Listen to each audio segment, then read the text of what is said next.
ஓம் முருகா போற்றி. ஓம் சரவண பவ. என் அன்பு குழந்தையே, நீ தோற்றுக்கொண்டே இருந்தாலும் நீ கவலைப்படக்கூடாது.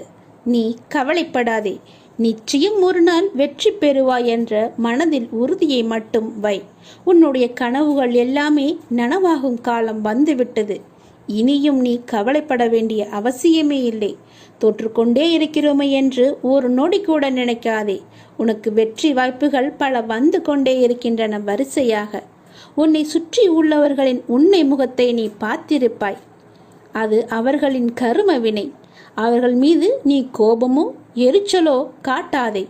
புன்னகையுடன் விலகியே இரு. இனி உனக்கு நல்ல காலம் ஆரம்பித்து விட்டது. நான் சொல்கிறேன். உன்னை பெற்றெடுத்த தகப்பன் நான் சொல்கிறேன். உனக்கு நல்ல காலம் நெருங்கிவிட்டது.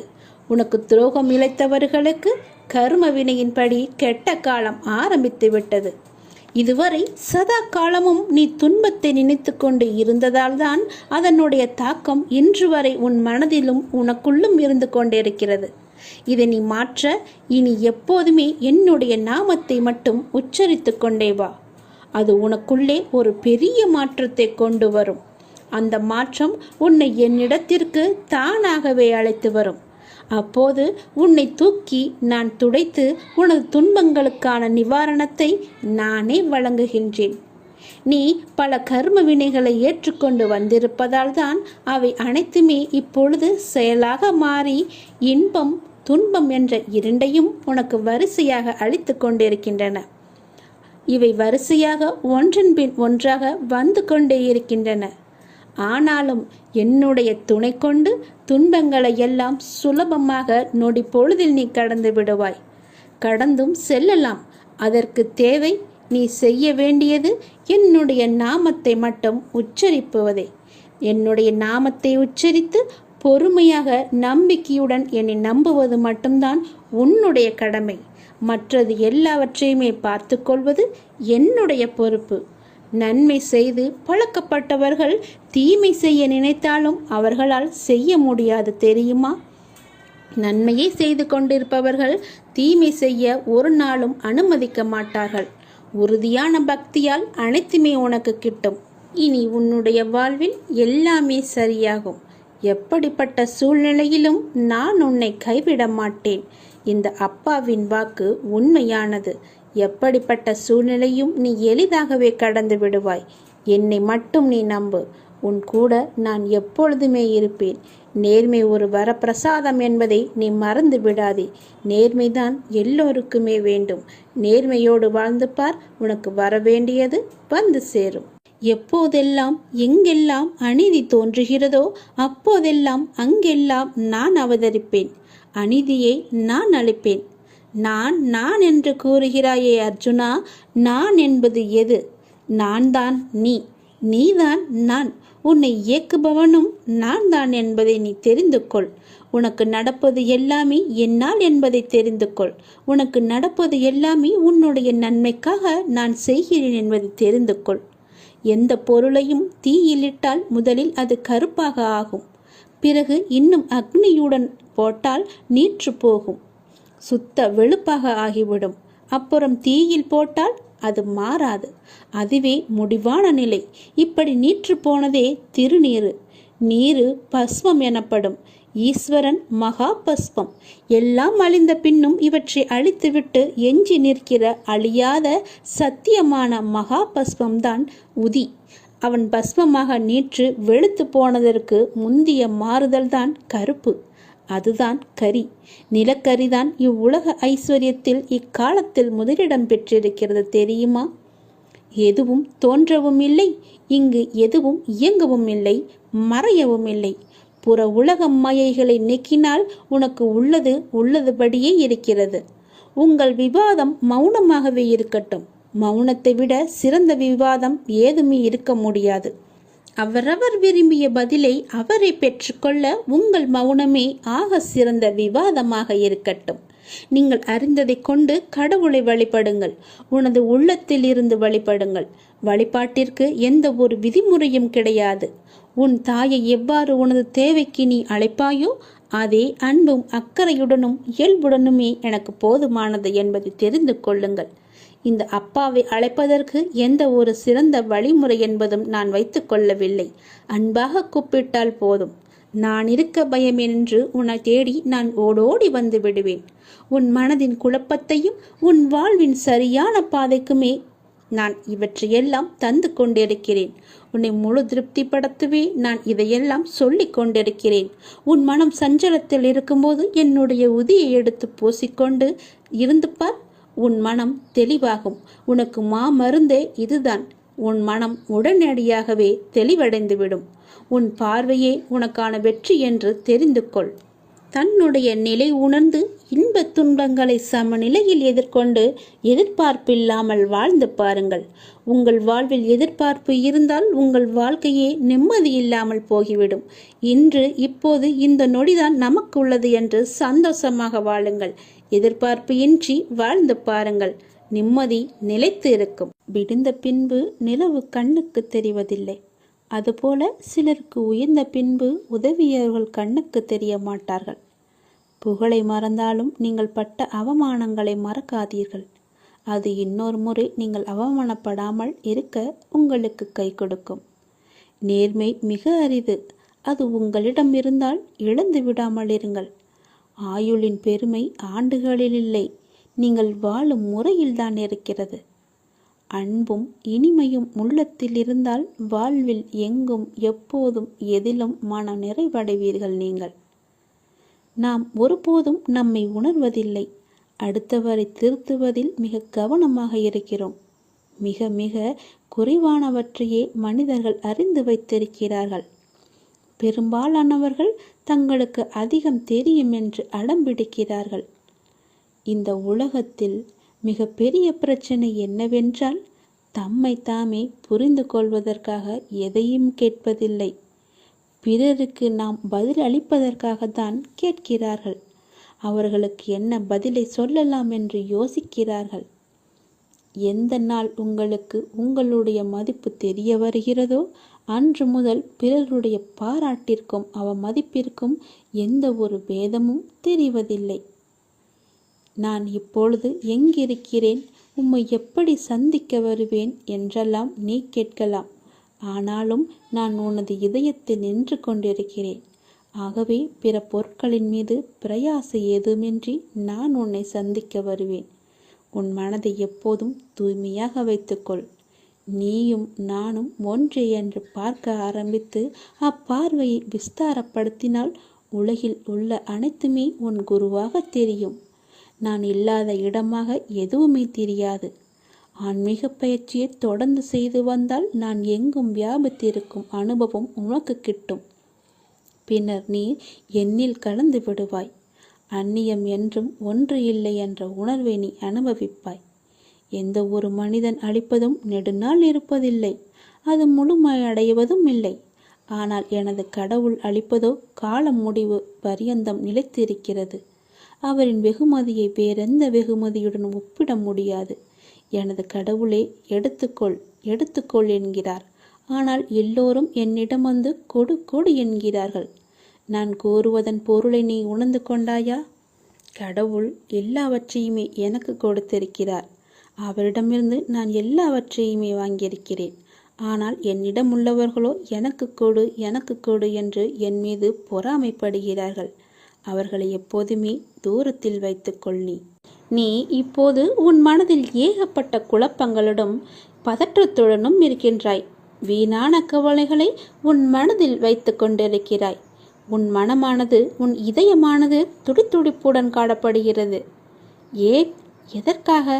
வீணாக எதற்காக இந்த கவலை? ஏன் இந்த குழப்பம்? எதற்காக இந்த பதற்றம்? ஏன் இந்த துடித்துடிப்பு? நீ முதலில் அனைத்தையுமே விட்டுவிடு. உன் வேலைகளை பார்த்து கொண்டிரு. போகிற போக்கிலேயே போய்கொண்டிரு. எதையும் நீ தூக்கி சுமந்து கொண்டிருக்காதே. அதை முதலில் மறப்பதற்கு என்ன செய்ய வேண்டுமோ அதை செய். உன்னுடைய மனம் அதிலேயே லயித்து இல்லாமல் வேறு பக்கம் திருப்பு. அப்போதுதான் அவற்றை பற்றி எண்ணம் உன் மனதில் இருக்காமல் இருக்கும். நான் உனக்காக அவதரித்தவன். நான் இருக்கும்போது எதற்காக நீ கவலைப்படுகிறாய்? உன்னை நல்லபடியாக உயர்த்த உனக்காக பாடுபட்டு கொண்டு நான் இங்கே இருக்கிறேன். தயவு செய்து நான் உன்னுடன் இருப்பதை நீ உணர்ந்து கொள். நான் வருவதற்கு முன்பும் வந்ததற்கு பிறகும் நடந்து கொண்டிருப்பதை நீ உணர்ந்து கொள். நான் வருவதற்கு முன்பு என்ன செய்து கொண்டிருந்தாய், நான் வந்த பிறகு எப்படியெல்லாம் உன்னுடைய பிரச்சனைகள் தீர்ந்தன என்று கொஞ்சம் திரும்பிப்பார். உன்னை எப்படி நான் கைவிடுவேன் என்று ஒரு நொடியில் நீ நினைத்து விட்டாய்? உன் அப்பா உன்னை பார்த்து கொள்ள மாட்டேனா? உன்னை அவ்வளோ சீக்கிரம் விட்டு விடுவேன் என்று நினைக்கிறாயா? உன்னை அனைத்து திசைகளிலிருந்தும் பாதுகாத்து கொண்டிருக்கிறேன். நான் இருக்கும் இடத்தில் எவரையுமே நெருங்க விட மாட்டேன். நான் உனக்குள்ளே நீக்கமர நிறைந்திருக்கிறேன். என் கண் பார்வை உன் மீது விழுந்து கொண்டிருக்கும் போது எந்த கெடுதலும் வந்து உன்னை துன்புறுத்திவிட முடியாது. தெரிந்து கொள், எந்த துன்பமும் உன் அருகில் கூட வர பயப்படும். நான் இருக்கிறேன், நீ பயப்படாதே. உனக்கு வரும் பிரச்சனைகள் எல்லாமே சிறு சிறு வகைதான். பயப்படாதே. பெரிதாக ஒன்றையும் நான் கொடுக்க மாட்டேன். கொஞ்சமாவது உனக்கு பக்குவம் வேண்டும் என்பதற்காகத்தான் இதையெல்லாம் கொடுத்தேன். சின்ன பிரச்சனையை பெரிதாக பார்க்காதே. மனதில் போட்டு குழப்பத்தை ஏற்படுத்தாதே. உன்னை நீயே பதற்றப்பட வைக்காதே. வீணான கவலைப்பட்டு உன் உடம்பை நீ வீணடிக்காதே. உன் இதயம் சீராக துடிக்க வேண்டும். அப்பொழுதுதான் நீயும் நன்றாக இருப்பாய். எப்படி என் வேண்டுகோள்கள் அனைத்தையும் இப்படி நிறைவேறியது என விரைவிலேயே நீ ஆச்சரியப்பட போடுகிறாய். கவலைப்படாதே குழந்தையே. என் கண்ணிலிருந்து வரும் அருள் கதிரால் நீ பாதுகாக்கப்படுகிறாய். அதனால் நீ கவலையை விடு. என்னுடைய கண்ணின் ஒளி உன் மீது இருக்கிறது. என் பார்வை முழுவதுமாகவே உன் மீது மட்டும்தான் இருக்கிறது. என்னை மீறி எதுவுமே உனக்கு நடக்காது. பயப்படாமல் தைரியமாக இரு. சந்தோஷமாகவே வைத்துக்கொள். என் அன்பு குழந்தையே, இதை 2 நிமிடம் மட்டும் நீ கேள். 2 நிமிடம் இதை கேட்டால் போதும். இன்று இரவுக்குள் 2 நல்ல செய்திகளை உன்னை தேடி நான் வர வைப்பேன். அதை நீ அறிந்து கொள்.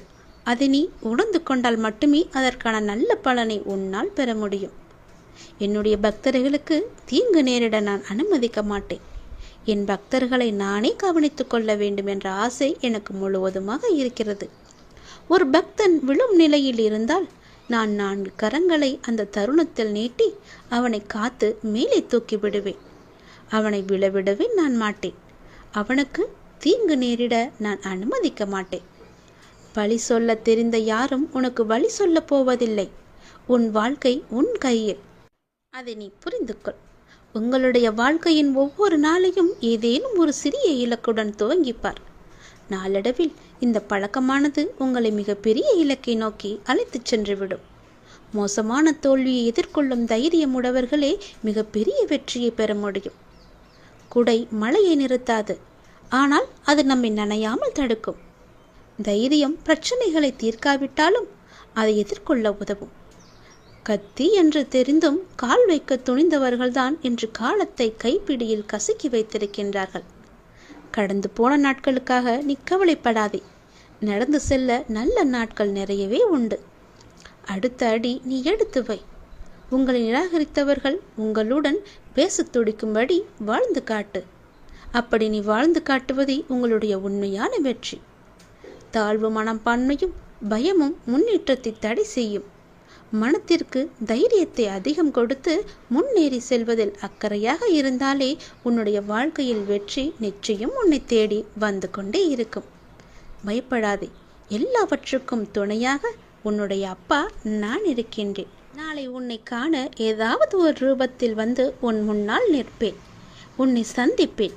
நீ என்னுடைய வருகைக்காக காத்து கொண்டே இரு. நான் வருவதை நீ அடையாளம் கண்டுகொள்.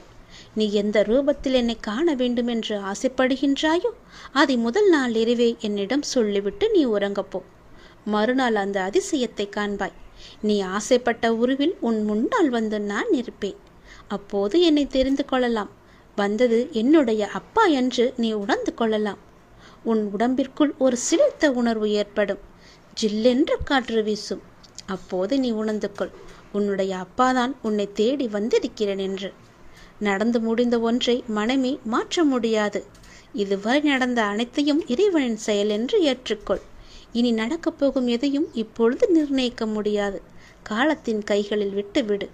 இப்பொழுது நீங்கள் செய்து கொண்டிருக்கும் செயலை முடிந்தவரை சிறப்பாக செய்து வா. நீங்கள் வாழ்ந்து கொண்டிருக்கும் இந்த நொடியை சிறப்பாக வாழ முயற்சி செய். உங்கள் வாழ்வின் இந்த நொடி இப்பொழுது உன் கையில் இருக்கிறது. நான் இருக்கின்றேன். நாம் செய்த பாவத்திலிருந்து விடுபட, தெரிந்தோ தெரியாமலோ செய்த பாவங்களிலிருந்து நாம் விடுபட, மனிதனாக பிறந்த அனைவரும் பாவத்திற்கு ஏற்ப கர்ம பலனை அனுபவித்துதான் ஆக வேண்டும்.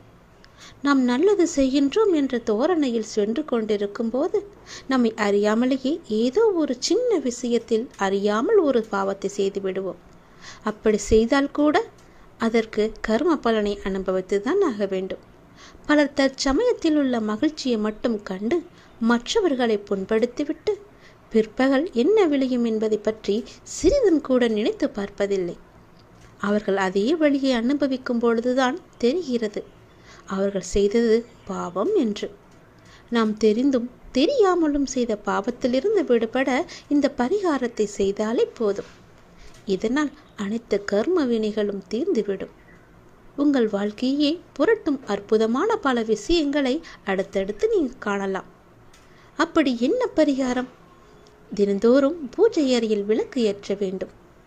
தினமும் விளக்கு ஏற்ற முடியவில்லை என்றாலும் வாரத்திற்கு ஒரு முறை என வெள்ளிக்கிழமை அன்றாவது விளக்கு ஏற்றி இறைவனை நீங்கள் வழிபட வேண்டும். வெள்ளிக்கிழமை அன்று தீபமேற்றி வழிபடும் பொழுது கடவுளுக்கு நைவேத்தியமாக சிறு கட்டி வெல்லத்தை படைத்து வணங்க வேண்டும். பூஜை முடிந்தவுடன் படைத்த வெல்லத்தை நிலைவாசலில் கொண்டு வைக்க வேண்டும். அதை எறும்புகளுக்கு தானமாக கொடுக்க வேண்டும். பூஜை முடிந்து நிலைவாசலில் வைக்கும் வெல்லத்தை சிறு சிறு பூச்சிகள் மற்றும் எறும்புகள் சாப்பிடும் அல்லவா?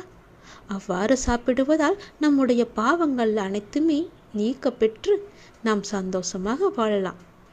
நம் பாவங்கள் அனைத்தையும் அவைகள் ஏற்றுக்கொள்ளும் என்பதுதான் ஐதீகம். இவ்வாறாக எறும்புகளுக்கு தானம் அளித்து வருவதன் மூலம் நமது வாழ்க்கையில் சிறந்த மாற்றங்களை நம்மால் காண முடியும். இந்த பரிகாரத்தை எல்லோருமே செய்யலாம். தொடர்ந்தும் செய்து வா. இந்த பரிகாரத்தை தொடர்ந்து நீ செய்து வர அறிந்தோ அறியாமலோ செய்த பாவங்களிலிருந்து உடனடி நிவாரணம் கிடைக்கும் உனக்கு. இதை ஏன் நான் இந்த நேரத்தில் உன்னிடம் சொல்ல வருகிறேன் என்று யோசித்து பார்த்தாயா? நேற்று உன்னையே அறியாமல் ஒரு சிறு விஷயத்தை நீ செய்தாய். அது உனக்கு ஞாபகம் இருக்கிறதா இல்லையா என்பது கூட எனக்கு தெரியவில்லை. நீ செய்த ஒரு சிறு விஷயம் உன்னுடைய பாவ கணக்கில் சேர்ந்து விட்டது. பயப்படாதே, கலங்காதே. உன் அப்பா நான் இருக்கின்றேனே. அதற்கான நிவாரணத்தை கொடுக்கத்தான் நான் இப்போது உன்னை தேடி வந்திருக்கிறேன். இரவு என்று பாராமல் உன்னை நோக்கி வந்ததன் காரணம் நீ செய்த பாவத்தை உடனடியாக போக்க வேண்டும் என்பதற்காகவே. நான் சொல்வது போலவே செய்துவிடு. தினமும் முடிந்தால் உன் வீட்டில் நீ விளக்கு ஏற்று. தினமும் வெள்ளக்கட்டிகளை வை அல்லது சர்க்கரைகளை வை. அது எடுக்க எடுக்க, அந்த எறும்புகள் எடுக்க எடுக்க உன்னுடைய கர்ம பலன்கள் பாவங்கள் எல்லாம் தொலைவதை காண்பாய். நீ அனுபவித்த துன்பங்கள் எல்லாமே முடிவுக்கு வரப்போகின்றது. எப்படி சரியாக போகிறது என்று மலைக்கும் விஷயங்கள் எல்லாம் ஒன்றும் இல்லை என்னும் அளவிற்கு மாயமாக மறைந்து போக போகின்றது. நீ கவலையை கொள்ளாதே. இந்த நிலை எல்லாம் கூடிய விரைவாகவே மாறப்போகின்றது. எப்படி வேண்டுமானாலும் வாழலாம் என்பது வாழ்க்கை கிடையாது. இப்படிதான் நீ வாழ வேண்டும் என்று வாழ்வதற்கு பெயர்தான் உன்னுடைய வாழ்க்கை. வாழ்வில் நீ வெற்றி பெற வேண்டுமானால் பயனில்லாதவற்றையெல்லாம் பேசி பொழுதை வீணாக்காதே. பயனுள்ளதை பேசு. மௌனமாக இருக்க நீ பழகிக்கொள். தேவையில்லாத விஷயங்களெல்லாம் உன்னை நீ நுழைத்து கொள்ளாதே. வாழ்வில் எவ்வளவு முன்னேற நினைக்கின்றமோ அந்த அளவிற்கு பல அர்த்தமற்ற பேச்சுக்களை நீ சகித்து கொண்டுதான் ஆக வேண்டும். வாழ்க்கையில் நீ மகிழ்ச்சியாக இருக்க என்ன செய்ய வேண்டும் என்று யோசிக்க வேண்டுமே தவிர அடுத்தவர்கள் என்ன செய்கிறார்கள் என்று நீ பார்க்கக்கூடாது. என் வார்த்தைகள் உனக்கு பிடிக்கும் என்று நம்புகிறேன். என் வார்த்தைகள் மீது உனக்கு நம்பிக்கை இருக்கும் என்று நம்புகிறேன். என் வார்த்தைகளை நீ செவி கொடுத்து கேட்பாய் என்று நம்புகிறேன். என்னுடைய வார்த்தைகளை நீ செயல்படுத்துவாய் என்று நம்புகிறேன். அந்த நம்பிக்கையில்தான் நான் உனக்கு அவ்வப்போது தினம் தினம் எல்லாவற்றையுமே சொல்லிக் கொண்டிருக்கின்றேன். என் வார்த்தைகள் மீது நீ நம்பிக்கை வைத்து செயல்பட்டு பார். கவலைப்படவே மாட்டாய். நான் இருக்கின்றேன் உன்னோடு. எங்கும் எப்போதுமே உன் அப்பா நான் இருக்கின்றேன். உனக்கான இலக்கு எது என்று நிர்ணயித்து விட்டேன். அந்த இலக்கை நோக்கி நீ பயணிக்க வேண்டிய தூரம் சற்று தூரமே. நீ அதை சென்று அடையப் போகின்றாய். உன் இலக்கு உன் கைக்கு கிடைக்கப் போகின்றது. நிமிடத்திற்கு நிமிடம் நின்று விடாமல் மாறிக்கொண்டே இருக்கும் எதையும் மனதிற்குள் பிடித்து நீ வைக்க முற்பட வேண்டாம். இருக்கும் வரை மகிழ்ச்சியோடு இரு. இல்லை என்று ஆன பிறகு நிம்மதியோடு இரு. அது எனக்கு இல்லையே என்ற எண்ணத்தை நீ விட்டுவிடு. இன்று இல்லாவிட்டால் நாளை என்ற எண்ணத்தோடு நீ பழகிப்பார், சென்று பார். உன் வாழ்க்கை சந்தோஷமாக இருக்கும். உன் வீட்டில் மங்களகரமான நிகழ்வுகள் எல்லாம் நடக்க பெறும் நேரம் வந்துவிட்டது. நீ முயற்சி செய், வெற்றி கிடைக்கும். இந்த அப்பாவின் ஆசையோடு நீ கேட்டது கிடைக்கும். நீ நினைத்தது நடக்கும். நீ மகிழ்ச்சியாகவே இருக்கப் போகின்றாய். அந்த மனிதனை அளிக்கும் 3 எதிரிகளை மட்டும் உனக்குள்ளே வைத்துக் கொள்ளாதே. மிகவுமே மோசமானது. நான் என்கின்ற ஆணவம் உனக்கு வேண்டாம். அவனா என்ற பொறாமை உனக்கு வேண்டாம். எனக்கு என்கின்ற பேராசையும் உனக்கு வேண்டாம். இந்த 3 குணங்களுமே மனிதனை நிம்மதியாக வாழ விடாது. இது மட்டும் உன்னிடத்தில் இல்லை என்றால் நீ நிம்மதியாக சந்தோஷமாக வாழலாம்.